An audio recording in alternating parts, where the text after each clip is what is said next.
درود بر شما. میخوایم یه آزمایشی رو با هم انجام بدیم. ما میدونیم که یک ترانزیستور اگر 0.7 ولت رو پای بیس قرار بگیره ترانزیستور روشن میشه. وقتی این ولتاژ وجود نداره ترانزیستور خاموشه. وقتی این ولتاژ رو بهش بدیم وارد ناحیه فعال میشه و وقتی ولتاژ بیس رو افزایش بدیم وارد ناحیه اشباع میشه. خب حالا سوال اینه چه مقدار ولتاژ میتونیم اینجا تزریق کنیم؟ یعنی چقدر میتونیم ولتاژ بیس رو بالا ببریم؟ در خیلی از مدارات امکان داره که پایه بیس روی مدار دچار لحیم سردی شده باشه یا حتی مسیری که به بیس منتهی میشه مثلا میرسه به یک مقاومت اینجا دچار لحیم سردی شده باشه. یعنی این مسیر وجود داره. پایه بیس هیچ وقت نباید آزاد باشه. این مسیر به عنوان یک آنتن عمل میکنه و امکان داره که مدار به طور ناگهانی یا تصادفی روشن بشه. میخوایم این موضوع رو هم آزمایش کنیم، یعنی پایه بیس رو آزاد بذاریم ببینیم چه اتفاقی میفته. برای انجام این آزمایش ما از این مدار استفاده میکنیم. 5 ولت وارد یک مقاومت میشه، وارد یک LED میشه، میرسه به ترانزیستور، کلکتور و امیتر. ترانزیستور NPN شمارش هم C945. این ترانزیستوری که اینجا هست. پایه بیس رو آزاد میکنم ببینیم چه اتفاقی میفته و بعد ولتاژ دقیق به کمک یک منبع تغذیه جداگانه بهش میدیم. از ولتاژ پایین شروع میکنیم، ولتاژ رو به تدریج بالا میبریم تا ببینیم ترانزیستور چه عکس‌العملی نشون میده، ببینیم چقدر جریان میکشه و آیا گرما ایجاد میشه یا نه. من مدار رو بردبورد اجرا کردم. این پایه بیس هستش، سیم سفید رنگ بلند. این ترانزیستور C945 و این LED و اینم یک مقاومت. رو بردبورد کمی شلوغه. حالا اتصالات رو اجرا کنم. به کمک این منبع تغذیه 5 ولت ولتاژ وارد LED میشه. این پایه بیس جدا هست. میخوام به کمک این منبع تغذیه ولتاژ دقیق بهش بدم. ولتاژ روی 1/100 ولت، جریان رو 2 آمپر. حالا اگه من پایه بیس رو به کمک دستم لمس کنم LED روشن میشه. اینجا دقت بفرمایید. این سیم مثل یک آنتن عمل میکنه. بدن منم الان به عنوان یک آنتنه. انرژی هایی که تو اطراف هست رو میگیره و از طریق سیم به بیس منتقل میکنه. LED روشن میشه. ولتاژ به اینجا میرسه، به پای بیس. چیزی به بیس متصل نیست. بس اون یک سیم و بدن ما باعث میشه ولتاژی به بیس برسه و ترانزیستور روشن بشه در حالت نیمه روشن. چرا؟ چون نور LED خیلی کم بود. حالا میخوام ولتاژ دقیق رو بیس قرار بدم ببینم چه اتفاقی میفته. این مثبته. دقت بفرمایید منفی رو هنوز نزدم ولی LED روشن شد. حالا اگه منفی رو بزنم قطع میشه. دلیلش اینه که هنوز منبع تغذیه خاموش. حالا منبع تغذیه روشن میکنم. روی 1/100 ولتی. حالا میخوام ولتاژ رو به آرامی افزایش بدم. 200 میبرم بالا. به نور LED هم دقت بفرمایید. تا 1/10 ولت LED خاموشه. ما میدونیم 0.7 نیازه. میبرم بالا.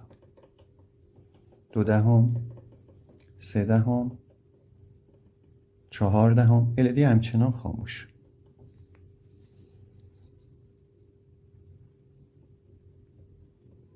5 دهم ولت.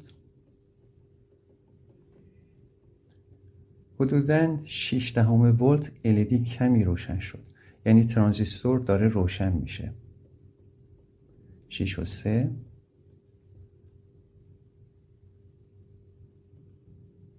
66 صدام ولت 67 7 دهم ولت LED کاملا روشن شد. پس متوجه شدیم که با این ولتاژ LED روشن میشه. حالا میخوام ولتاژ رو افزایش بدم. 8 دهم ولت نور LED بیشتر شد. 9 دهم 1 ولت. ولتاژی که وارد LED داره میشه از طریق این منبع تغذیه است و به کمک این مقاومت. پس ما ولتاژ رو برای LED تغییر نمیدیم، ولتاژ بیس رو داریم تغییر میدیم. خب 1 ولت وارد بیس شده، افزایش میدم. به جریان کشی دقت بفرمایید.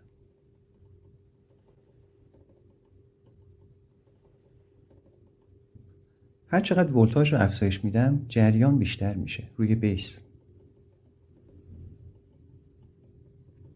1.5 ولت 270 میلی آمپر داره جریان میکشه. ولتاژ رو دارم بالا میبرم روی بیس. 2 ولت 500 میلی آمپر داره جریان میکشه. توی این حالت 100% ترانزیستور داغ شده.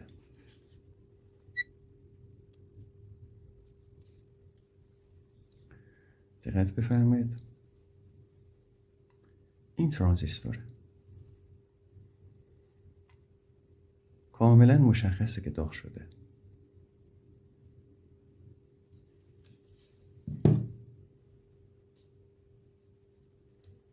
دست رو میسوزونه. 2 ولت روی بیسه. میبرم بالاتر.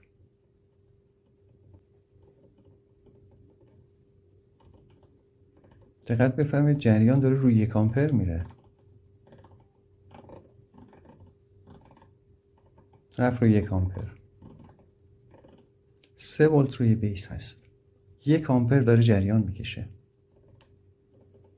خب در اینجا سوخت. دقت بفرمایید ترانزیستور کاملا داغ شده.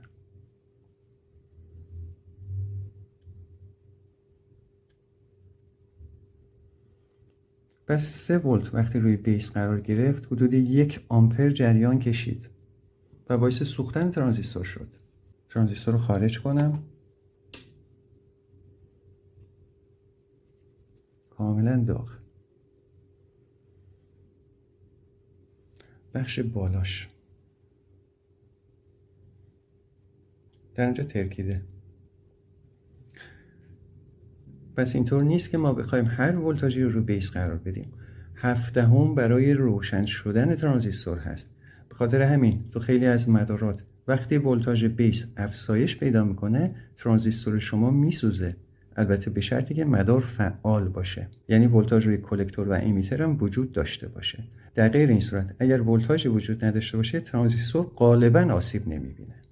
پس در این مدار 3 ولت روی بیس باعث سوختن ترانزیستور. ممنونم که ویدیو رو نگاه کردید.